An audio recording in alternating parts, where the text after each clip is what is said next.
Ignition sequence starts. 6, 5, 4, 3, 2, 1, 0. All engine running. Getting back up to that first step. That isn't collapsed too far, but it's adequate to get back up. Roger, we copy. It's a pretty good little jump.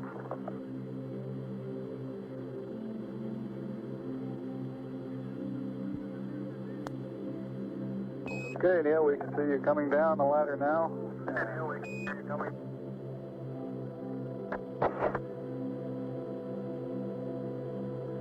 Okay, I just checked. Getting back up to that first step.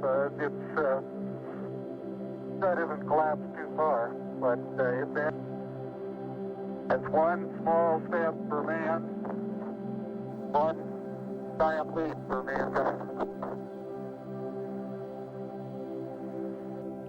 Hello and welcome to It's All a Little Weird, the podcast where we delve into conspiracy theories, ghostly goings-on, cryptids and so much more. If you haven't already, if you're listening to this on YouTube, please go over to the community tab. I do have a poll going on there where we are discussing if we did or didn't land on the moon's surface. Now, that's what today's episode's all going to be about. We're going to be discussing the conspiracy theory about did we land on the moon? Why would we lie about landing on the moon? And also, what facts have we got to prove that we actually did land on the moon? So without further ado, please do me a favour. If you haven't already, press like on the video. It does help with the algorithm, and also leave me a nice comment down below. As I've seen with the Flat Earth video, we do have some adverse believers, but we're going to discuss those very, very soon. So how we're going to start this episode is we're going to go with the facts first, and then we're going to break down the conspiracy and where the actual conspiracy came from, because that was always a really interesting part for me when it comes down to any kind of conspiracy theory. Where do these ideas come from? Where do these conspiracy theories come from? So what we're going to do is, obviously, we're going to discuss what actually happened on July the 20th, 1969. Now, back on this day, most people around the world were watching their small little TV sets while watching Buzz Aldrin, or Edwin Buzz Aldrin, and Neil Armstrong land on the moon. They put foot on the moon on July the 20th, 1969. Now, obviously, we watched this. Well, I didn't. I wasn't born in 1969, but a lot of people did watch this. I think it's one of the most viewed television programs, maybe documented educational footage in the world. But on the 20th of July, Apollo 11, the spacecraft landed. Now, it actually took a lot less than I thought. When you think about going off to the moon, I always thought it was going to be weeks, it was going to be months. But the Apollo 11 spacecraft was launched from the Kennedy Space Center in Florida on the 16th of July. So 4 days it took for Buzz and Neil Armstrong to land on the moon successfully. The lunar module Eagle, it landed on there on the 20th, like I've said. And Neil Armstrong was the first human to step foot on the moon's surface, obviously famously shouting out, "That's one small step for man, one giant leap for mankind." And then Buzz Aldrin followed him shortly. He landed, I think they spent about 2.5 hours outside of the lunar module, outside Eagle. They spent 2 hours walking around, taking photographs, conducting experiments and collecting samples, and that's one of the big things that we're gonna use to negate a lot of the conspiracy theorists who say that we didn't land on the moon. We actually have physical samples collected.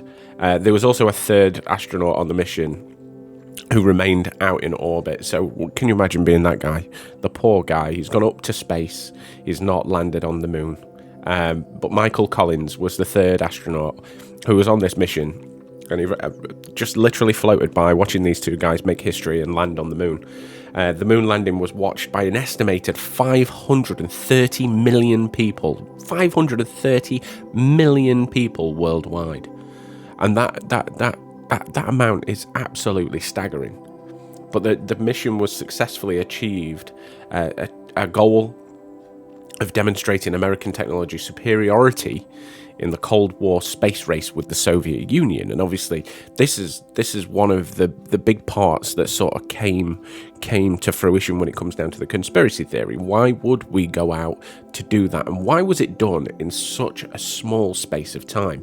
Because obviously we went from walking, talking, running, flying, landing on the moon in such a small space of time, and that's obviously competition. We had a lot of competition that were building up around this.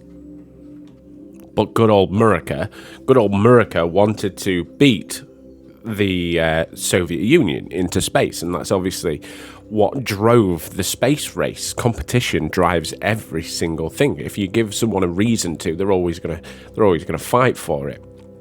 Now, 6 Apollo missions in total landed astronauts on the moon between 1969 and 1972.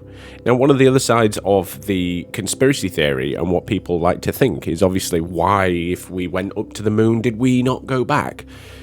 Now, no one's ever going to be as famous as Neil Armstrong. No one's ever going to be as famous as Buzz Aldrin, because they landed. They were the first ones who landed their feet on the moon. So they're always going to be the ones that are spoke about. We're never really going to speak about any of the others. But the last person to walk on the moon was Eugene Cernan, commander of the Apollo 17 mission. And that was on December the 14th, 1972. Now, big question. Why haven't we gone back to the moon since 1972? Main reason, we don't need to. What's the point? I think the only time that we've heard the space race even close to being mentioned were when we heard from Donald Trump saying let's mine the moon. But since then, we've not really heard a lot of let's go to the moon. There is absolutely no point. There's no point in us going back to the moon, and that's why we haven't gone back. And obviously this feeds into the sort of more recent conspiracy theory side. Now, before we get too carried away in the more recent conspiracy theory side, let's talk about the original conspiracy theory. And to be fair, I'm one of those. You know, I'm quite open to a lot of things, whereas this one is just blatant conspiracy theory. Now, in the scientific realm, it was one of those things that we needed to get out there. We needed to go and have a look. And we, as the human race, do this. We go out there and we search for answers. Now, when talking about the original conspiracy theory about landing on the moon and the government lying to not only us, but lying to the open world that we landed on the moon. The conspiracy theory that the moon landing was faked actually began gaining traction in the mid-1970s, a few years after the last Apollo mission in 1972. The theory proposes, and this is where it goes incredibly wild, but the theory proposes that the footage of the moon landing was actually filmed in a studio, and the entire event was staged by the United States government to win the Cold War space race. Now, depending on which way you look at it, the original person who is credited in a lot of sort of documentation with the space race conspiracy theory is a guy called Bill Casing. The conspiracy theory gained momentum with the publication of a book called We Never Went to the Moon, America's $30 billion swindle. And this was written by Bill Casing in 1976. Now, let's go straight into the negating. Bill Casing self-funded this book. So this book was self-published by himself. Casing himself was a technical writer who'd worked for Rocketdyne, a company that built engines for the Apollo program, which in turn, it tried to give him a little bit of credence, but Bill actually didn't do a lot for Rocketdyne. He literally did some writing, which meant he took what people said and he copied. It's a little bit more ghost writing than writing himself while working for Rocketdyne. Despite the overwhelming evidence to the contrary, including photos and video footage, samples of lunar rocks brought back by the astronauts, and independent scientific analysis, the conspiracy theory persists to this day. Fueled in part by the internet and social media, however, the vast majority of scientists, historians and experts agree with moon landing was a historic achievement of the human race. Now, that's just part of my notes. Obviously, Bill Kaysing, he literally he wrote in his book that, and this is where the conspiracy theory really takes traction, because what he states in his book and has stated in many a changing interview is he believes that the astronauts that were going up on the Apollo 11 flight, the first ever manned landing on the moon, that they got in the rocket, they got pulled out of the rocket, and they run down the back of this rocket. Now, this rocket then went into space. It went onto the moon, or it went somewhere. He never really explains where it went. Depending on who you're reading and who you're listening to, it does actually state that the ship burnt up in atmosphere. But the astronauts themselves got swept off. They had a nice little holiday in Las Vegas for four or 5 days. Apparently, he's even said that there's some kind of proof that they enjoyed hookers and toast. But believe of that what you want. But they then got took off to the film studio where they shot it on a soundstage. Now, varying people and varying success with this conspiracy theory state that Stanley Kubrick actually directed the moon landing.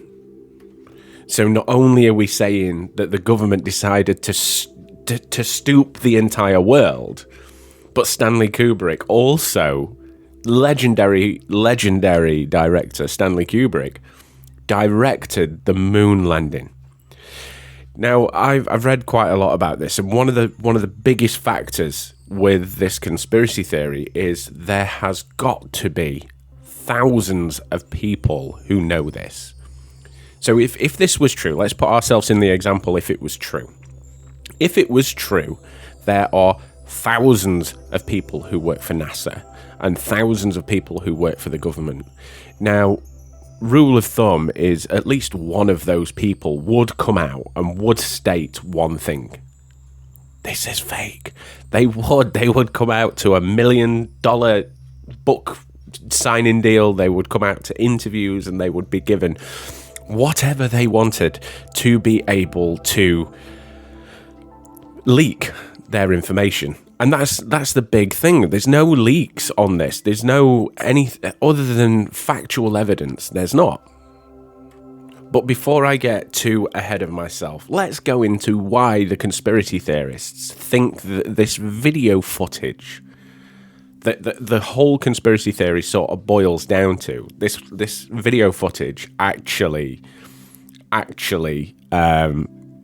means to these conspiracy theories. So, one of the main arguments of the conspiracy theorists is there's no stars visible in photos taken of the moon.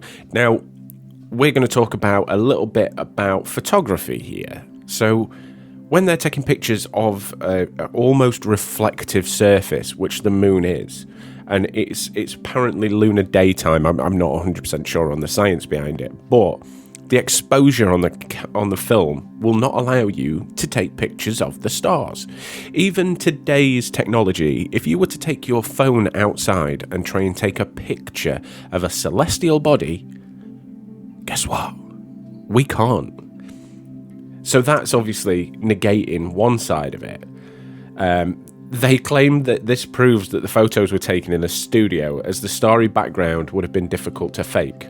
However, the argument is false, as the brightness of the moon's surface would have made it difficult to capture the faint light of distant stars. Now, another one is part of their argument put forth by conspiracy theorists is the waving of the American flag on the moon's surface. They claim the flag could not have moved in a vacuum environment, and that this is evidence that the landing was fake. However, and this is a big part of it, the flag was actually designed with a horizontal rod so that it could wave in the breeze, which is clearly visible in video footage of the landing. Now, if you've actually watched the landing and tried to break the landing down, when you watch the flag, it does not move natural. So when we're here on Earth, if the wind blows, there will be a massive flap, and that's what she said, but there'd be a big flap. Now, when the moon landing happens and they stab the flag in the ground, it moves with an unnatural movement. Now, I, for one, believe that you wouldn't be able to pull that around with strings, you wouldn't be allowed to stand it up or anything like that. It's more of a fact that it moves unnaturally. Now, another part of the argument is the way that dust falls around, and I'm not going to even pretend that I knew this, but I'm actually going to steal this from another YouTuber I watch called Decoding the Unknown. And Simon Whistler, great channels, but he has a part in one of his videos where he talks about the moon's dust. Now, if this was filmed on a stage, then the dust particles would not move how they move when the lunar vehicle, the rover, is moving around on the surface. Now, the dust itself obviously would plume. It would bloom around because of wind. If it was filmed on a stage, then the way that the dust would react is completely different to how it reacts coming off the wheels of the rover. And that's visibly true. You can see that. So that obviously goes against it. Now, the thing that really goes against it is even the biggest animation companies cannot do dust particles correctly now. So why would we have the technology in 1969 to do great CGI effects when we had to deal with films like Jason and the Argonauts and Planet of the Apes and doing micro models instead of doing big stage shows with things like that? I don't quite understand. But finally, conspiracy theorists argue that NASA lacks the technology to transport humans to the moon and back. However, this argument is also false, as NASA invested heavily in research and development to allow the Apollo spacecraft to safely transport human beings to and from the moon. Now, obviously, when it comes back to what happened to the astronauts while they were filming such said film, space landings, they would not have been able to do it live. They wouldn't have been able to do anything. Can you imagine if someone had tripped up on stage and everything had been given away? They would never have risked anything like that. But when it comes down to them being transported back to Earth, obviously the landing pod that was coming back landed in the sea. And apparently, according to Bill, in a few of his...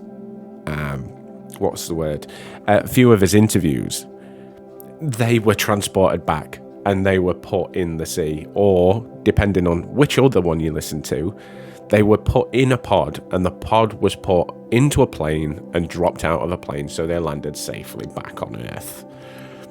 I, for one, do not believe that. Plain and simple, I do not believe that.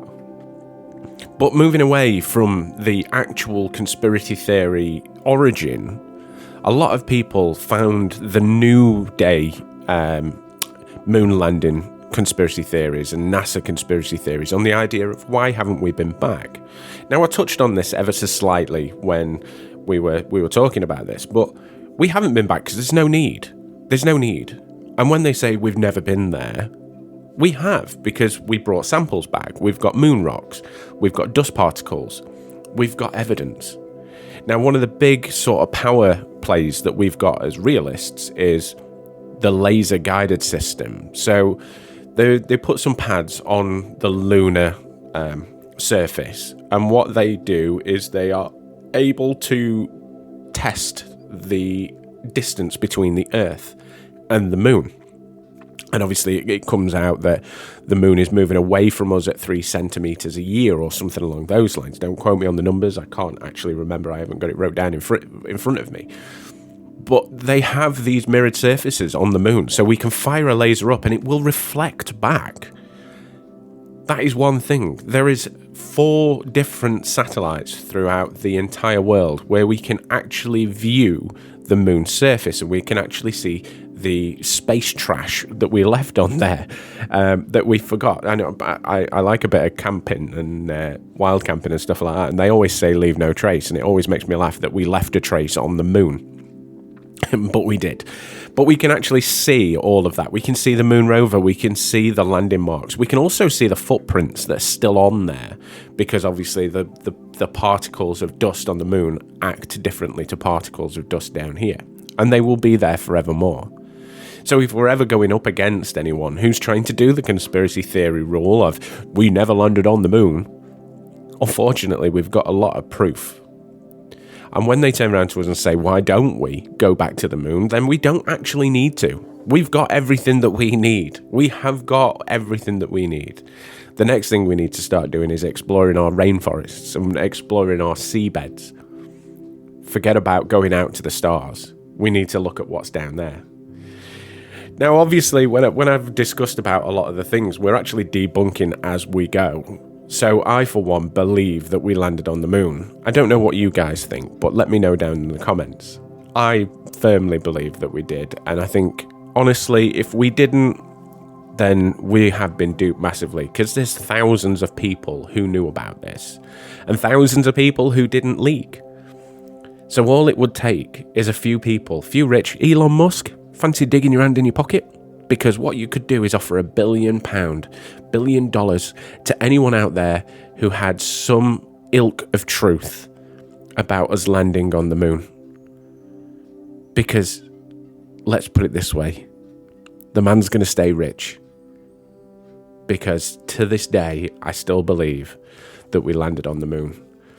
Ladies and gentlemen, if you enjoyed this podcast, please do me a favour and hit that like button. Also, comment down below with your thoughts on the lunar landing. If you are for or against, go over to the community tab. Get involved in the poll. I am pretty interested to hear your thoughts. Anyway, my name's been Adam. This has been It's All a Little Weird. And I shall see you on the next episode. Thanks for listening.